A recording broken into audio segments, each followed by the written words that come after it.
والصلاة والسلام على سيد المرسلين أما بعد فأعوذ بالله من الشيطان الرجيم بسم الله الرحمن الرحيم قال الله تبارك وتعالى في القرآن المجيد والفرقان الحميد وأقم الصلاة وأقيموا الصلاة وآتوا الزكاة وأطيعوا الرسول لعلكم ترحمون صدق الله مولانا العظيم وبلغنا رسوله النبي الكريم إن الله وملائكته يصلون على النبي يا أيها الذين آمنوا صلوا عليه وسلموا تسليما الصلاة والسلام عليك يا رسول الله وعلى آلك وأصحابك يا حبيب الله الصلاة والسلام عليك يا نبي الله وعلى آلك وأصحابك يا نور الله صويت سنة الانتقام اللہ تبارک و تعالی کی حمد و ثنا اور درود و سلام امام الانبیاء تاجدار الانبیاء صلی اللہ تعالی علیہ وسلم بارگاہ بیکس پناہ کے اندر ہدیہ درود و سلام پیش کرنے کے بعد قرآن مجید فرقان حمید کی جو آیہ مبارکہ تلاوت کی ہے اللہ تبارک و تعالی نے اس آیہ مبارکہ کے اندر نماز اور اس زکوٰۃ کا ذکر جو اللہ تبارک و تعالی نے کیا آج انشاءاللہ عز و جل نماز کے متعلق نماز کے فضائل و برکات جو ہیں ان کے بارے میں انشاءاللہ عز و جل قرآن پاک کی آیات اور احادیث مبارکہ جو ہے وہ انشاءاللہ عز و جل سننے کی کوشش کریں. یاد رکھیے کہ جب بندہ بالغ ہوتا ہے تو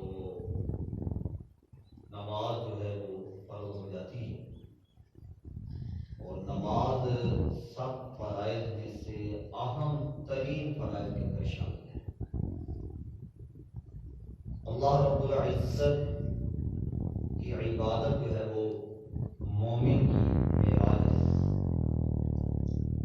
اور نماز جو ہے یہ دین کا ستون بھی ہے اور قرآن مجید فرقان حمید کے اندر جگہ بہ جگہ جو ہے اس کا ذکر جو ہے اللہ تبارک و تعالی نے فرمایا ہے. اللہ تعالیٰ ارشاد فرماتا ہے وَأَقِمِ الصَّلَاةَ لِذِكْرِي اور میری یاد کے لیے نماز قائم رکھ.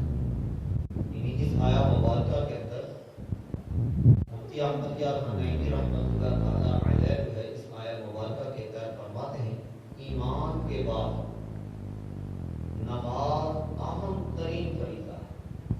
بندے نے ایمان لے آیا کلمہ پڑھ لیا مسلمان ہو گیا اللہ تبارک و تعالیٰ کی الوہیت کا اقرار کرتا ہے توحید کا اقرار کرتا ہے نبی پاک صلی اللہ تعالیٰ علیہ وسلم کی رسالت پر ایمان لاتا ہے جنت دوزخ قبر و حشر کے معاملات رشتوں کے معاملات پر ایمان لاتا ہے تو یہ ایمان کے بعد جو ہے سب سے اہم ترین چیز جو ہے وہ فرائض کے اندر جو شامل ہے وہ نماز ہے.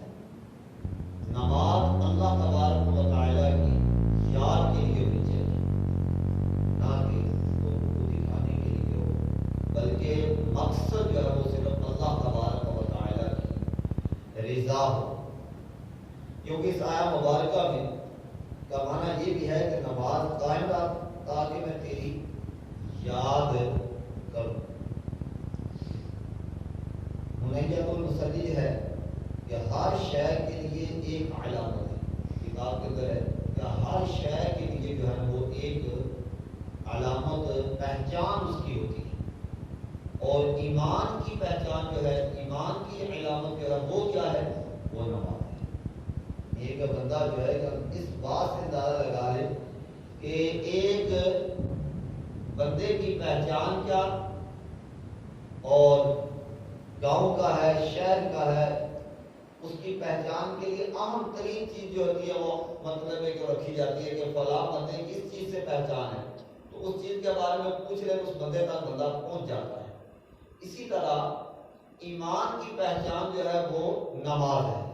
ایک بندہ کلمہ پڑھ لے لیکن مسلمان ہونے کے باوجود وہ نماز ایک بھی نہ پڑھے تو گویا کہ اس نے ایمان لانے کے بعد ایمان کی جو علامت ہے اس کو ہی دور کر لی، اس کی پہچان ہی کوئی نہیں رہی۔ اور واقعہ کا یہی ہے کہ اللہ تبارک و تعالیٰ توفیق دے جو کچھ نماز میں ہے نماز کے علاوہ کہیں ملتا ہے۔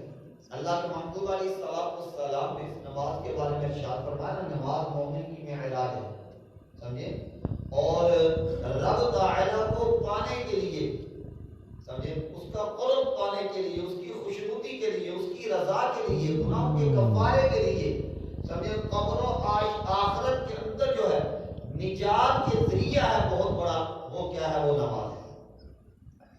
کہ حدیث مبارکہ میں آتا ہے کہ جب بندہ نماز کے لیے کھڑا ہوتا ہے تو اللہ عز و جل اپنے اور اس بندے کے درمیان سے پردہ اٹھا دیتا ہے اور اس کو اپنے سامنے کر دیتا ہے۔ فرشتے اس کے کندھے سے لے کر خلا تک کھڑے ہو جاتے ہیں اور اس کی نماز کے ساتھ نماز پڑھتے ہیں، اس کی دعا کے ساتھ آمین کہتے ہیں۔ نمازی پر آسمان سے لے کر اس کی سر کی مانگ تک جو ہے وہ نیکیاں برستی رہتی ہیں اور پکارنے والا پکارتا ہے، اے نمازی یہ تو کس سے مناجات کر رہا ہے؟ اگر آپ غور کریں نا، نماز جو ہے اس کے اندر رب کی بارگاہ میں بندہ مناجات کرتا ہے، الحمدللہ رب العالمین سے لے کر جو ہے یہ پوری سورہ فاتحہ جو ہے یہ دعا ہی تو ہے، سمجھے، کہ بندہ اللہ تبارک و تعالیٰ کی بارگاہ میں گڑ گڑا کر دعائیں کر رہا ہے، سمجھے۔ اور اگر اس کے رکوع اور سجود کی طرف توجہ کرے بندہ، سمجھے، تو بندہ حقیقت کے اندر جو ہے وہ اپنی ہستی کو ختم کر دیتا ہے، سمجھے، بندہ اپنی ہستی کو ختم کر دیتا ہے، اپنے آپ کو ختم کر دیتا ہے۔ سجدے کی حالت میں جاتا ہے جب تو تھوڑا سا بندہ تصور کرے، رب کی بارگاہ میں بندہ عرض کرتا ہے کیا مالک و مولا میں کچھ بھی، سمجھے، میں نے اپنے آپ کو تیری بارگاہ میں جھکا دیا، سمجھے۔ اب ایک بندہ ناک کی لکیر نکال رہا ہے، ناک کو زمین پر لگایا ہوا ہے اور اتنی عاجزی اور انکساری کے ساتھ جو ہے اللہ کی بارگاہ میں اس کی ثنا بیان کر رہا ہے، اس کی تعریف کر رہا ہے کہ سبحان ربی الاعلی، اے مولا میں کچھ نہیں، تو ہی اعلیٰ ہے، تیری ذات اعلیٰ ہے، تو ہی پاک ہے مولا، تو ہی اعلیٰ ہے سب سے، تو ہی سب سے افضل و اعلیٰ ہے، تو ہی بلند و بالا ذات ہے تیری۔ اور بندہ اپنے آپ کو حقیر سمجھتا ہے، عاجزی اور انکساری کی انتہا کرتا ہے، اور یہی وہ ادا ہے بندے کی جو رب تعالیٰ کو بڑی پسند ہے۔ یہی وہ ادا ہے کہ جو بندے کی اللہ تبارک و تعالیٰ کو بہت زیادہ پسند ہے۔ لہذا نماز کے اندر سستی جو ہے وہ نہیں کرنی چاہیے۔ حضرت سیدنا ابو ذر غفاری رضی اللہ تعالیٰ عنہ فرماتے ہیں، ایک مرتبہ پیارے آقا صلی اللہ تعالیٰ علیہ وآلہ وسلم موسم سرما میں باہر تشریف لائے، سردی کے موسم کے اندر میرے آقا علیہ السلام باہر تشریف لائے اور اس وقت درختوں کے پتے جو ہیں وہ جھڑ رہے تھے۔ آپ صلی اللہ تعالیٰ علیہ وآلہ وسلم نے ایک درخت کی ٹہنی کو پکڑ کر ہلایا تو اس کے پتے تیزی کے ساتھ گرنے لگے، ساتھ آ رہے وہ سوکھے ہوئے پتے جو ہیں جو ہی مطلب ان کو ہلایا گیا وہ گرنے لگے۔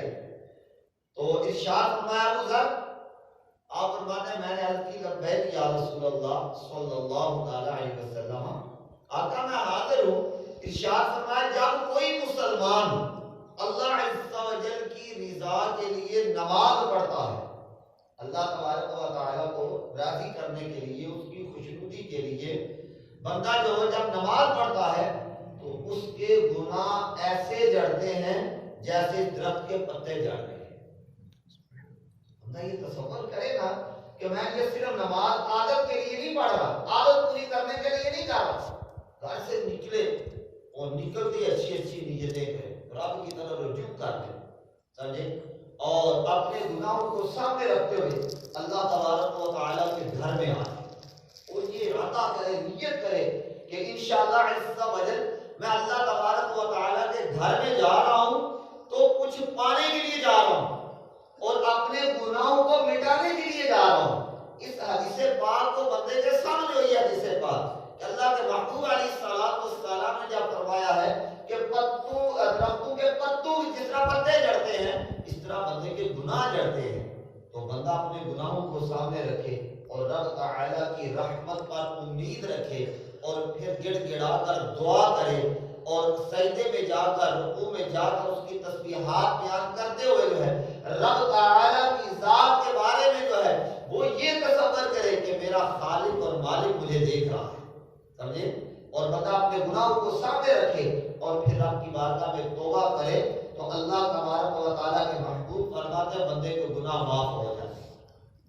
حضرت عبداللہ بن عمر رضی اللہ تعالیٰ عنہ فرماتے ہیں ایک شخص نے پیارے آقا صلی اللہ تعالیٰ علیہ وسلم کی بارگاہ میں حاضر ہو کر عرض کی یا رسول اللہ صلی اللہ تعالیٰ علیہ وسلم آقا سب سے افضل ترین عمل جو اس کے بارے میں مجھے بتائیے. سب سے افضل عمل کون سا ہے؟ میرے آقا علیہ السلام نے ارشاد فرمایا پوچھنے والے وہ نماز ہے. اس نے پھر پوچھا میرے آقا علیہ السلام نے فرمایا نماز. اس نے پھر عرض کی یا رسول اللہ صلی اللہ علیہ وسلم کون سا عمل؟ تو میرے آقا علیہ السلام نے اس کو پھر فرمایا کہ نماز. اور آخری دفعہ اللہ کے محبوب علیہ السلام نے ارشاد فرمایا اللہ کی راہ میں جہاد کرنا. یعنی 3 مرتبہ وہ سوال کرتا رہا حضور علیہ السلام نماز کے بارے میں کہتے ہیں کہ افضل ترین اعمال میں سے کون سا عمل ہے؟ نماز. سمجھے؟ اور چوتھی مرتبہ میرے آقا علیہ السلام نے ارشاد فرمایا کہ اللہ تبارک و تعالیٰ کی راہ میں جہاد کرنا. ساری عبادتوں میں ہے ممتاز یہ نماز. کرتا ہے جو ادا اسے ہوتا ہے سرفراز. خوب اس کو نوازتا ہے رب کے نیاز. دیتا ہے اسے سوز و عطا. کرتا ہے بندہ جب گداز. تو اللہ تبارک و تعالیٰ کی بارگاہ میں گریہ و زاری جب ادا کرتا ہے تو اللہ تبارک و تعالیٰ اپنی رحمت سے اسے بہت زیادہ نوازتا ہے.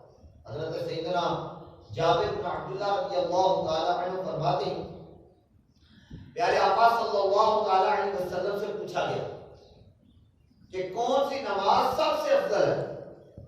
سرکار علیہ السلام سے پوچھا گیا کون سی نماز سب سے افضل ہے. تو میرے آقا علیہ السلام نے فرمایا طویل قیام والی نماز. جس نماز کے اندر لمبا قیام کیا جائے. اب ہماری بھی کوشش ہوتی ہے وہ جلدی جو ہے وہ نماز ختم کی جائے جلدی مسجد سے باہر جائے. لیکن اللہ کے محبوب علیہ السلام اور وہ لوگ جن کو واقعی نماز سے محبت ہے سمجھے تو ان کو ایک اللہ تبارک و تعالیٰ عجیب طرح کا سرور اور چین عطا فرما دیتا ہے کہ جب نماز میں کھڑے ہوتے ہیں سمجھے کہ وہ چاہتے ہیں کہ مطلب ایسی نماز پڑھی ہے جس میں طویل قیام ہو. اور میرے آقا علیہ السلام نے بھی اس کے لیے فرمایا کہ وہ نماز افضل ہے جس کا قیام جو ہے وہ لمبا ہو. طویل قیام والی نماز جو ہے وہ. حضرت سیدتنا ام سلمہ رضی اللہ تعالی عنہ فرماتی سرکار دو عالم صلی اللہ تعالی علیہ وسلم عورتوں کے بارے میں سمجھے سرکار علیہ السلام کے بارے میں فرماتی ہیں کہ میرے آقا صلی اللہ تعالی علیہ وسلم نے نماز کے بارے میں پوچھا گیا. حضرت سیدتنا ام سلمہ رضی اللہ تعالی عنہ فرماتی ہیں سرکار دو عالم صلی اللہ تعالی علیہ وسلم کا فرمان مکرم ہے کہ عورت کا اپنے کمرے میں نماز پڑھنا گھر کے احاطے میں پڑھنے سے بہتر ہے. اور احاطے میں پڑھنے سے نماز صحن میں پڑھنے سے بہتر ہے. اور صحن کے اندر نماز پڑھنا گھر کے باہر پڑھنے سے بہتر ہے. گویا کہ عورت کے لیے یہ ہے کہ وہ جتنا گھر کے پیچھے والے کمرے الگ کمرے دور والا کمرہ جو ہے ایسے کمرے کے اندر نماز پڑھے جہاں بے پردگی نہ ہوتی ہو الگ جو ہے وہ نماز پڑھے تو وہ زیادہ افضل ہے. بجائے اس کے کہ کمرے میں ہوں وہ صحن کے اندر پڑھے باہر کے احاطے کے اندر پڑھے. لیکن اس سے بہتر یہ ہے کہ وہ پیچھے والے کمرے میں نماز عورت کے لیے. لیکن مرد کے لیے کیا ہے فرمایا وہ مسجد کے اندر آ کر اللہ تبارک و تعالیٰ کے گھر میں آ کر باجماعت جو ہے وہ نماز ادا کرے. تو نماز جو ہے یہ بہت اہم ترین چیز ہے. لہذا ہمیں اس کا خیال کرنا چاہیے اور اس کو کبھی بھی ترک نہیں کرنا چاہیے۔ اللہ تبارک و تعالیٰ کے محبوب علیہ السلام نے ارشاد فرمایا نماز کے متعلق، نماز کے فضائل بیان کرتے جس طرح کہ ابھی آپ نے حدیث مبارکہ سنی کہ کس قدر اللہ تبارک و تعالیٰ کا خاص فضل و کرم ہو جاتا ہے اس بندے پر کہ جو مسجد میں آتا ہے، نماز پڑھتا ہے، سمجھے کہ اس کے گناہ جو ہے وہ اس طرح جڑتے ہیں جس طرح درختوں کے پتے جڑ رہے ہوتے ہیں۔ حضرت سیدنا عمر فاروق اعظم رضی اللہ تعالی عنہ کے بارے میں آتا ہے کہ حضرت سیدنا عمر فاروق اعظم رضی اللہ تعالی عنہ نماز آپ پر حملہ کیا گیا۔ سیدنا عمر فاروق اعظم رضی اللہ تعالی عنہ کا مجوسی غلام نے آپ پر قاتلانہ حملہ کیا اور اس نے مطلب ہے کہ یہ کام کیا اور آپ اس وقت نماز کی حالت میں تھے، چھپا ہوا تھا، تو سیدنا عمر فاروق اعظم رضی اللہ تعالی عنہ نے نماز کی نیت باندھ کر سورۃ الفاتحہ کی قرات شروع فرمائی، اس نے حملہ کر دیا اور آپ کو زخمی کر دیا، آپ نماز قائم نہ رکھ سکے۔ حضرت سیدنا عبد الرحمن بن عوف رضی اللہ تعالی عنہ آگے بڑھ کر نماز اور پڑھائی نماز کو مکمل کیا۔ یعنی آپ کے اس واقعے سے آپ اندازہ لگائیں کہ صحابہ کرام علیہ رضوان جو ہیں ان کے دلوں کے اندر نماز کی کتنی زیادہ اہمیت ہوتی تھی۔ جب آپ نے نماز مکمل کروائی، قاتل بھاگنے کی کوشش میں کئی اور صحابہ کرام علیہ رضوان کو بھی اس نے زخمی کر دیا۔ بالآخر جب گرفتار ہو گیا تو اس نے خودکشی کر دی۔ حضرت سیدنا فاروق اعظم رضی اللہ تعالی عنہ کو بے ہوشی کی حالت کے اندر اٹھا کر گھر لایا گیا۔ جب حضرت سیدنا عمر فاروق اعظم رضی اللہ تعالی عنہ کو ہوش آیا تو سب سے پہلے جو آپ نے پوچھا، آپ اندازہ لگائیں کہ آپ زخمی تھے اور اسی زخمی حالت کے اندر آپ بے ہوش ہو گئے، اور جب ہوش آیا تو سب سے پہلے جس چیز کے بارے میں پوچھا وہ کیا تھا؟ فرمایا کیا نماز کا وقت ہے؟ کیا نماز کا وقت ہے؟ لوگوں نے کہا جی ہاں۔ تو سیدنا فاروق اعظم رضی اللہ تعالی عنہ نے فرمایا مجھے قبلہ رو کر دو، میرا چہرہ جو ہے مجھے قبلے کی طرف کر دو۔ اسی حالت میں آپ نے نماز ادا فرمائی۔ پھر فرمایا اللہ تبارک و تعالیٰ کا شکر ہے جس نے یہ فرض ادا کرنے کی توفیق عطا فرمائی، بھلا نماز کے بغیر بھی کوئی آدمی کسی کام ہے؟ آپ نے فرمایا، یعنی اندازہ لگائیں زخمی حالت ہے اور اس حالت کے اندر بھی آپ نے نماز کو چھوڑا نہیں۔ یہ وہ لوگ تھے کہ جن کے دلوں کے اندر واقعہ ہی نماز کی اہمیت ہوا کرتی ہے۔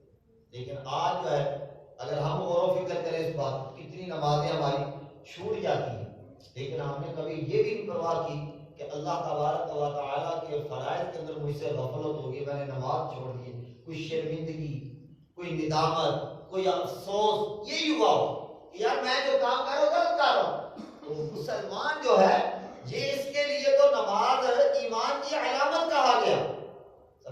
تو صحابہ کرام علیہ رضوان جو ہے آپ اندازہ لگائیں کہ کس حالت کے اندر بھی وہ نماز کو نہیں چھوڑا، زخمی حالت ہے، بے ہوشی کی حالت ہے، ہوش آتا ہے تو اٹھتے ہی یہ پوچھتے ہیں کہ نماز کا وقت ہے، بتایا جاتا ہے نماز کا وقت ہے تو کہتے ہیں نماز کے مجھے قبلہ رو کر دیا ہے تاکہ میں اللہ تبارک و تعالیٰ کا فرض ادا کر سکوں۔ اور پھر فرمایا نماز کے بغیر بھی کوئی آدمی۔ تو میرے پیارے اور میٹھے اسلام بھائیو، حضرت امام محمد بن احمد وہبی رحمۃ اللہ تعالیٰ نقل فرماتے ہیں کہ مفسرین کرام فرماتے ہیں اس آیہ مبارکہ کے یا ایھا الذین آمنوا لا تلہکم اموالکم ولا اولادکم عن ذکر اللہ ومن یفعل ذلک فاولئک هم الخاسرون۔ اے ایمان والو، تمہارے مال نہ تمہاری اولاد کوئی چیز بھی تمہیں اللہ کے ذکر سے غافل نہ کرے، اور جو ایسا کرے تو وہی لوگ نقصان میں ہیں۔ یعنی اس آیہ مبارک اور آپ کیا فرماتے ہیں؟ حضرت محمد بن احمد لاہوری رحمۃ اللہ تعالی علیہ فرماتے ہیں کہ مفسرین کرام فرماتے ہیں کہ اس آیہ مبارکہ میں اللہ تبارک و تعالی کے ذکر سے مراد جو ہے وہ 5 نمازیں فرمایا کہ یا ایھا الذین آمنوا لا تلہکم اموالکم ولا اولادکم عن ذکر اللہ۔ سمجھے؟ کیا ایمان والو، تمہارا مال نہ تمہاری اولاد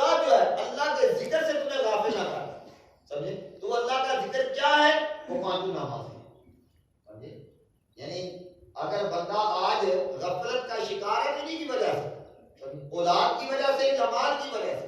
اللہ کہتا ہے جو میں دکان کھول کر بیٹھا ہوا تھا، کاروبار کر رہا تھا، نماز کا گزارتے سمجھے، فجر پڑھ لی، عشاء پڑھ لی، باقی جو ہے وہ دن کو کام ہوتا ہے اس لیے نماز. تو مسلمان کے لیے یہ کام کر رہے ہیں پھر بھی نماز پڑھ رہے ہیں، سفر کر رہے ہیں پھر بھی نماز پڑھ رہے ہیں، صحت مند ہے پھر بھی نماز فرض ہے، بیمار ہے پھر بھی نماز فرض ہے، شادی میں ہے پھر بھی نماز فرض ہے، غمی میں ہے پھر بھی نماز فرض ہے. نماز تو چھوڑنے کی مطلب اجازت ہی نہیں ہے. لہٰذا ایسا نہیں ہے کہ چلو جی فارغ ہوں گے پھر نماز پڑھیں گے. یہ کون سا فرض ہے جب فارغ ہوں گے پھر نماز پڑھیں گے؟ یا مصروف اس وقت کیا ہو؟ تو فرائض کے اندر کسی حالت کے اندر بھی جو ہے یہ چھوٹ نہیں ہے. لہٰذا اپنا ذہن بنانا چاہیے کہ میں جس حالت میں بھی ہوں، سفر میں ہوتا بھی نماز پڑھوں گا، سمجھے گھر میں ہوتا بھی نماز پڑھوں گا، اور اسی طرح اگر کاروبار کر رہا ہوں تو پھر بھی نماز پڑھوں گا. ایسا نہیں ہے کہ نماز کاروبار کرتے ہوئے نماز معاف ہو جاتی ہے، نہیں، یا ساری اکٹھی کر کے شام کے بعد ساری اکٹھی پڑھ لی، اس کی بھی اجازت ہے. سمجھے نماز جو ہے اس کے وقت پر پڑھنی ہے، ظہر میں پڑھنی ہے، اثر میں پڑھنی ہے، مغرب کے وقت میں پڑھنی ہے، عشاء کے وقت میں پڑھنی ہے. تو یہ اللہ تبارک و تعالیٰ کی طرف سے ہمارے لیے جو حکم ہے. اور میرے آقا مدینے والے مصطفیٰ صلی اللہ تعالیٰ علیہ وآلہ وسلم کا ارشاد حقیقت بنیاد ہے. ارشاد فرمایا قیامت کے دن بندے کے اعمال میں سب سے پہلے نماز کا سوال ہوگا. کتنی نیکیاں، روزے رکھے، حج کیے، زکات کیے، صدقات و خیرات کیے، اور کتنے اعمال سمجھے، لیکن میرے آقا علیہ السلام فرما رہے ہیں پہلا سوال یہ کیا جائے گا نماز کے بعد. اور اگر پہلے سوال کے جواب ہی پھنس کے تو پھر ہمارا کیا؟ پہلا سوال ہی مطلب وہی نام پورا کر سکے تو پھر ہمیں وہاں کون بچے. لہذا آج اللہ تبارک و تعالیٰ نے ہمیں موقع دیا ہے تو ہمیں کیا کرنا چاہیے؟ اپنی نمازوں کی حفاظت، نمازوں کے معاملات کے اندر بالکل سستی نہ کریں. سرکار دو عالم صلی اللہ تعالیٰ علیہ وآلہ وسلم نے ارشاد فرمایا جو شخص نماز کی حفاظت کرے اس کے لیے نماز قیامت کے دن نور ہوگا. نماز کیا ہوگی؟ نور ہوگا، دلیل ہوگی اور نجات ہوگی. اور جو اس کی حفاظت نہ کرے اس کے لیے بروز قیامت نہ نور ہوگا، نہ دلیل ہوگی، نہ نجات ہوگی. اور وہ شخص قیامت کے دن جو ہے فرعون، قارون، حامان اور ابی بن خلف کے ساتھ اٹھایا جائے گا. میرے پیارے پیارے نمازی کے بارے میں آتا ہے میرے آقا علیہ السلام نے ارشاد فرمایا میری امت جو ہے وہ قیامت والے دن اس کو پہچانا مشکل ہی نہیں ہوگا. کیوں؟ کہ جب وہ وضو کریں گے، اعضائے وضو جو ہے وہ اعضاء جو وضو کے اندر دھوئے جاتے ہیں قیامت والے دن نور سے چمک رہے ہوں گے. پہچانا جائے گا یہ نمازی جا رہا ہے، اس کی پہچان ہوگی، اس کی علامت ہوگی. سمجھے میرے پیارے اور میٹھے اسلامی یہ تبھی ہوگی نا جب دنیا کے اندر عادت آئے. جتنا عمل جتنی مشقت کے ساتھ کیا جاتا ہے اتنا ہی اجر و ثواب بھی زیادہ ہے. اور کہتا ہے نا سردی بہت ہے، سردی کے اندر وضو کرنا بڑا مشکل، نماز پڑھنا مشکل. سمجھے میرے پیارے اور میٹھے اسلامی جتنا یہ عمل مشقت کے ساتھ کریں سمجھے اللہ تبارک و تعالیٰ اتنا ہی اجر و ثواب بھی زیادہ عطا فرمائے. تو اس لیے ہمیں اس معاملے کے اندر بالکل جو ہے وہ سستی اور کاہلی نہیں کرنی چاہیے. اور اسی طرح جہاں یہ ضروری ہے کہ نماز پڑھیے، نماز کو صحیح طریقے پر بھی پڑھنا ہمارے لیے.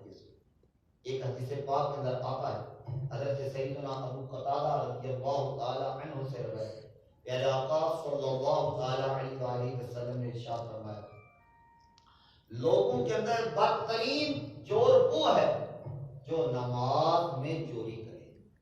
لوگوں میں بدترین چور وہ ہے جو نماز میں چوری کرے.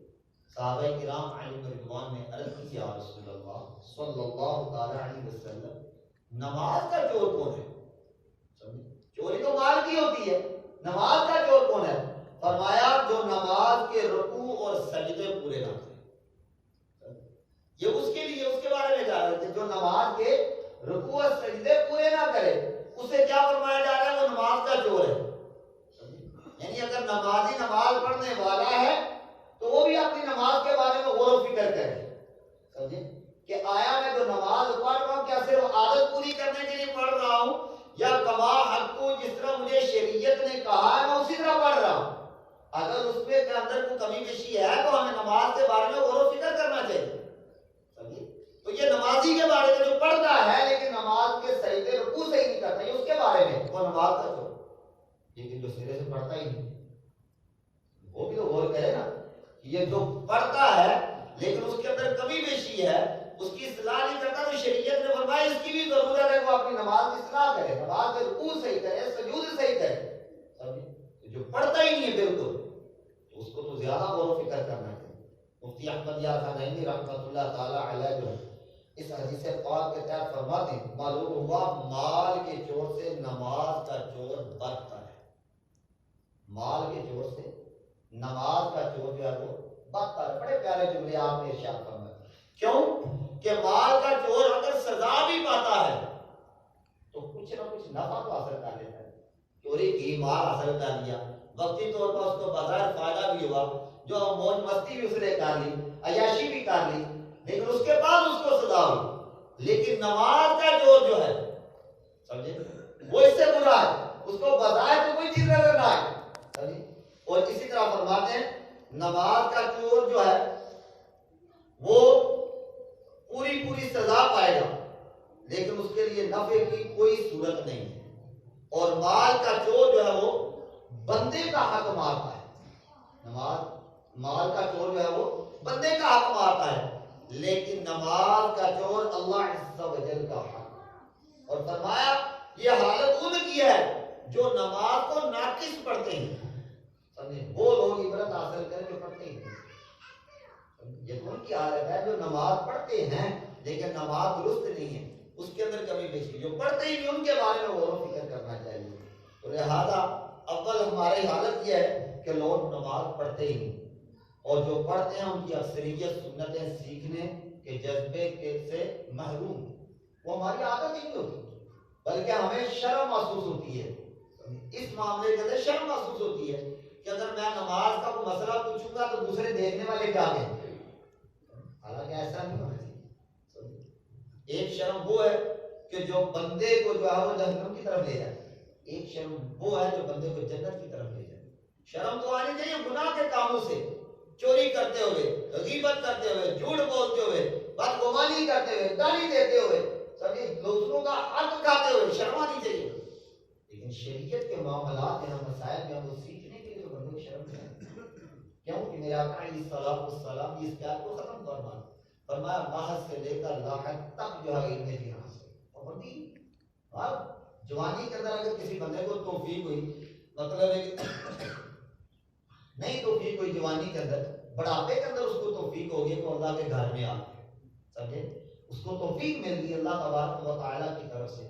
جوانی بچپنا لاپرواہی کے اندر گزرتا رہا، اللہ تبارک و تعالیٰ کی نافرمانیوں کے اندر گزرتا رہا، لیکن اب بڑھاپے کے اندر جو ہے اللہ نے خاص کرم کر دیا۔ یہ بھی خاص کرم ہوتا ہے کہ ایسے بزرگ امام غزالی رحمۃ اللہ تعالیٰ علیہ فرماتے ہیں کہ بندہ 40 سال تک جو ہے اگر نماز نہیں نہ پڑھتا، 40 سال تک، تو شیطان اس کے چہرے پر ہاتھ مارتا ہے، کہتا اب یہ میرا ہی ہے۔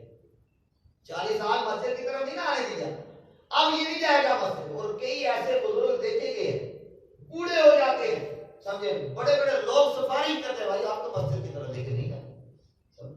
تو یہ بزرگوں میں سے بھی بڑھاپے کے اندر بھی اگر کسی کو مسجد کی طرف آنے کی توفیق ہو جائے تو وہ اس بات کے اللہ کا شکر ادا کرے، کیا مولا تیرا شکر ہے، سمجھے اب تو مجھے موقع دیا نا، سمجھے بڑھاپے کے عالم کے اندر ہی مجھے موقع دے دیا ہے کہ میں تیری بارگاہ میں جھکنے کے لیے آ گیا ہوں، توبہ کے لیے آ جاؤں، تو توبہ کا دروازہ تو بھی کھلا ہوا ہے، سمجھے۔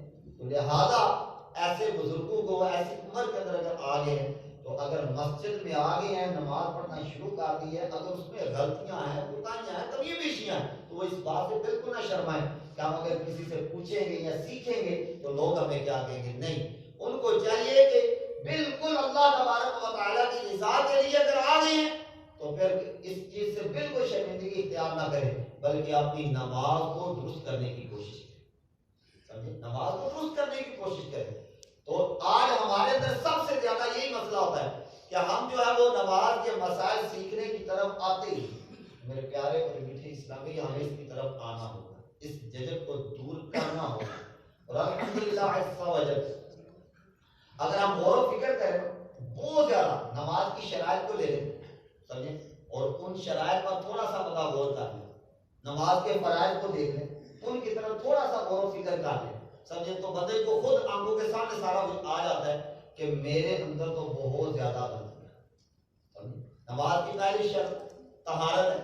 سمجھے کہ طہارت کس کو کہتے ہیں کہ بندے کا جسم پاک ہو, کپڑے پاک ہو, جس جگہ پر نماز ادا کر رہا ہو وہ جگہ جو ہے وہ پاک. اب اس کے اندر بندے کا غسل بھی آ جاتا ہے, وضو بھی آ جاتا ہے. سمجھے یعنی ساری طہارتیں اس کے اندر آ جاتی ہے پہلی شرط کے اندر. اب ایک بندے کو غسل کے مسائل کے نہیں پتہ, اس کا غسل ہی درست نہیں ہے, تو کیا وہ مسجد کے اندر آ سکتا ہے؟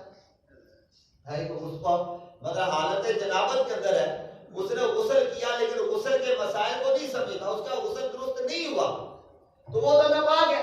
سمجھے وہ ناپاکی کے عالم کے اندر اگر وہ مسجد میں آ جاتا ہے وہ ثواب کی جگہ گناہ گار ہو رہا ہے. سمجھے تو لہذا پہلی شرط یہ ہے کہ بندے کا غسل جو ہے وہ بھی صحیح ہو. اچھا غسل آ گیا تو پھر وضو ہے, تو وضو کے مسائل کا بھی درست ہونا ضروری ہے. تو اس چیز سے ہمیں جو ہے وہ پہلی طہارت ہے نماز, تو اس شرط کے بارے میں ہمیں غور و فکر کرنا چاہیے کہ میرا غسل درست ہے نہیں ہے تو کسی سے پوچھ لیا ہے. اور اسی طرح وضو مجھے صحیح آتا ہے نہیں صحیح, تو وضو جو ہے وہ کر کے دکھایا جائے, اگر اس میں غلطی ہے تو اس کو دور کر دیا جائے. عموماً ہمارے جو اس کے اندر بہت زیادہ غلطیاں ہوتی ہیں. اور اسی طرح یہ تو مطلب پہلی چیز نماز کے اندر قراءت کرنا بھی ضروری ہے. سمجھے قیام ہے, سجود ہے, یہ ساری چیزیں مطلب فرائض کے اندر شامل ہیں. تو ایک بندے کا غسل نہ ہو, ایک بندے کا وضو درست نہ ہو, اس کی قراءت درست نہ ہو, اس کو رکوع صحیح طریقے سے نہ آتا, اس کو سجدہ صحیح طریقے سے نہ آتا, تو پھر ایسے لوگوں کے بارے میں کہا جائے کہ ایسے لوگوں کی نماز ان کے کیوں کر پائیں گے. تو لہٰذا میرے پیارے اور میٹھے اسلامی, آج ہمارے پاس موقع ہے کہ ہم اپنی نماز کو درست کریں. سمجھے جہاں فضائل ہیں اس کے, برکات ہیں اس کے, وہاں وہ ہے کہ نماز مکمل اور صحیح طریقے سے ادا کی جائے, جس طرح شریعت مطہرہ نے کہا اسی طریقے سے ادا کی جائے, اپنی طرف سے مکمل سیکھ کے ادا کی جائے, اور رب تعالیٰ کی ذات پر اس کے رحمت, اس کے فضل و کرم پر چھوڑ دیا جائے. کیا مالک و مولا میرا کام تھا, میں نے سیکھا بھی اور صحیح طریقے سے اپنی طرف سے پوری کوشش کی, اب قبول کرنے والی تیری ذات ہے. تو میرے پیارے اور میٹھے اسلام بھائی, اگر ہم چاہتے ہیں کہ ہم نمازی بھی بن جائیں اور نمازی بھی ایسے بانے جائیں کہ ہمیں ہماری نماز درست ہو, اس کے لیے الحمدللہ دعوت اسلامی نے ہمارے لیے بہت زیادہ آسانیاں کہ آج ہم دنیا کے لیے تو وقت بہت نکالتے ہیں. آپ ہماری حالت کیا ہوگی, بچے نے میٹرک کیا, پھر کیا, بی اے کیا, کوئی کاروبار نہیں, اب کیا کرے گا, 2-4 سال فارغ ہے, اس کے بعد کیا باہر جانا ہے. علم دین سیکھنے کا تو موقع ہی نہیں ملا. سمجھے تو کب موقع ملے گا, کیسے موقع ملے گا, کاروبار کے اندر آ گیا, اب کاروبار کے بعد شادی ہے, بچے ہیں, یعنی ایسی مطلب ہے کہ انہی معاملات کے اندر بندہ جو ہے وہ بڑھتا چلا جاتا ہے, کبھی موقع ہی نہیں ملا کہ اپنی نماز کی اصلاح بھی کرے. میرے پیارے اور میٹھے اسلام, جہاں اتنا کچھ سیکھ, یہ فلاں پرستار ہے, فلاں زبان بندہ سیکھ رہا ہے, کم از کم ان ساری سیکھنے والی چیزوں کے اندر ایک چیز جو ہے نماز کی بھی رکھتی ہے کہ میں اپنی نماز کو سیکھوں. سمجھے اگر میں نماز پڑھتا ہوں, اگر چھوٹی عمر میں سیکھی تھی, ابھی پھر اصلاح چاہتا ہوں میں اپنی, تو میں کسی کو سنا لوں, اور شرم آتی ہے تو پھر اس کے لیے بھی آسانی ہے کہ الحمدللہ دعوت اسلامی کے مدنی قافلے سفر کرتے ہیں, اور وہ قافلے جو ہوتے ہیں وہ بڑے اسلام بھائی ہوتے ہیں, بزرگ ہوتے ہیں, نوجوان ہوتے ہیں, اور یہ قافلے کا جو جدول شیڈول ہوتا ہے اس کے اندر ہلکے لگتے ہیں کہ ان کے اندر نماز کا, وضو کا, غسل کا, یہ ساری چیزیں جو ہے سکھائی جاتی ہیں, اور کوئی ایسا انداز نہیں ہوتا کہ سامنے والا جو ہے اس کو مطلب اس پر انگلی اٹھائی جائے کہ تجھے یہ نہیں آتا, تجھے یہ نہیں آتا. بڑے پیار اور محبت کے ساتھ یہ چیزیں سکھائی جاتی ہیں. 3 دن کے قافلے ہیں, 12 دن کے قافلے ہیں, 1 ماہ کے قافلے ہیں, اگر وہ بھی نہیں تو خالصتا نماز کے لیے بالخصوص جو ہے الحمدللہ دعوت اسلامی کے ماحول کے اندر ایک کورس کروایا جاتا ہے, اس کو کہا جاتا ہے فیضان نماز کورس. 7 دن کا یہ نماز کورس ہے. کتنے دن کا؟ صرف 7 دن. تو ہم اپنی نماز کو درست کروانے کے لیے تو 7 ہی دن ہی دے. سمجھے ابھی بیٹھے ہیں نا, بات سن رہے ہیں, نماز کی اہمیت سنیں, فضائل سنیں, ذہن کے اندر آتا ہے کہ نماز تو پڑھوں گا, لیکن اپنا دل جو ہے اندر ہی اندر سے جو ہے اٹھتا جا رہا ہے, میرے اندر غلطیاں ضرور ہیں, میں نے آج تک جو ہے کسی کو نماز سنائی نہیں, اب بندے کا دل جاتا ہے لیکن وہ شرم کے مارے جو ہے کسی کو کسی سے اپنی اصلاح کرواتا ہے تو اس کو چاہیے کہ یہ 7 دن کا کورس کرے. دعوت اسلامی کوئی خرچہ بھی نہیں، رہائش بھی دے گی، کھانا بھی دے گی. الحمدللہ عز و جل جو ہے وہ سیکھنے کا بھی ہمیں موقع ملے گا. تو تمام اسلامیوں سے گزارش ہے کم از کم اپنا ذہن بنائیں، ہمیں زیادہ نہیں تو 7 دن جو ہے وہ نماز سیکھنے کے لیے. اور جب بندہ سفر کرتا ہے پھر جو ہے سیکھنے کی جستجو بھی بڑھتی ہے اور پھر بندہ سیکھ بھی جاتا ہے. سمجھے کہ 7 دن کے لیے بندہ گھر سے نکلا، کس لیے نکلا ہے؟ علم دین سیکھنے کے. پھر تو علم دین کے فضائل کی بات ہے. سمجھے اور انشاءاللہ عز و جل 7 دن کے اندر آپ کو نمازوں کے اندر بھی خشوع و خضوع ہوگا. دنیا کے سفر تو ہمیں بڑے بڑے کیے لیکن علم دین سیکھنے کے لیے سفر کبھی نہیں کیا. تو آپ تمام اسلامیوں سے گزارش ہے انشاءاللہ یہ نیت کر لیں کہ انشاءاللہ عز و جل 7 دن کا فیضان نماز کورس جو ہے وہ ضرور کریں. وہ کورس بھی ہمارے قریب ہوگا، گجرات میں ہو گیا، کھاریوں میں ہو گیا، دین کا میں ہو گیا، لالا موسیٰ میں ہو گیا. اس طرح مختلف شہروں کے اندر جو ہے وہ کورس کروائے جاتے ہیں. اپنے علاقے کے اسلامی ہوتے ہیں. تو اگر آپ اسلامی کا جذبہ بیدار ہو جائے، دل چاہے کہ انشاءاللہ عز و جل ہم یہ کورس کریں گے تو مجھ سے رابطہ کر لیں. سمجھے نماز کے بعد، کسی بھی نماز کے بعد رابطہ کر لیں، بتا دیں مجھے کہ ڈاکٹر صاحب میں نے جو ہے یہ کورس ضرور کرنا ہے. بزرگوں سے بھی عرض کروں گا کہ وہ بھی کوشش کریں. سمجھے اس میں کوئی ایسا کام، دنیا کا کام تو لینا نہیں. مسجد میں آئے ہوئے نماز پڑھنے کے لیے مسجد میں آ جاتے ہیں، جمعہ پڑھنے کے لیے مسجد میں آ جاتے ہیں، بیٹھ بھی سکتے ہیں. تو مسجد کے اندر یہ کورس ہوتے ہیں. انشاءاللہ عز و جل اللہ کے گھر میں رہیں گے، نماز با جماعت ادا کریں گے اور اس کے ساتھ ساتھ علم دین سیکھنے کا ہمیں موقع بھی ملے گا. اللہ تبارک و تعالیٰ کی بارگاہ میں دعا ہے اللہ تبارک و تعالیٰ ہمیں خوب علم دین سیکھنے کی توفیق عطا فرمائے. جو نماز نہیں پڑھتے انہیں نماز پڑھنے کی توفیق ملے، اور جو پڑھتے ہیں اللہ تبارک و تعالیٰ انہیں نمازوں میں خشوع و خضوع کی دولت عطا فرمائے. آمین بجاہ النبی الامین صلی اللہ علیہ وسلم.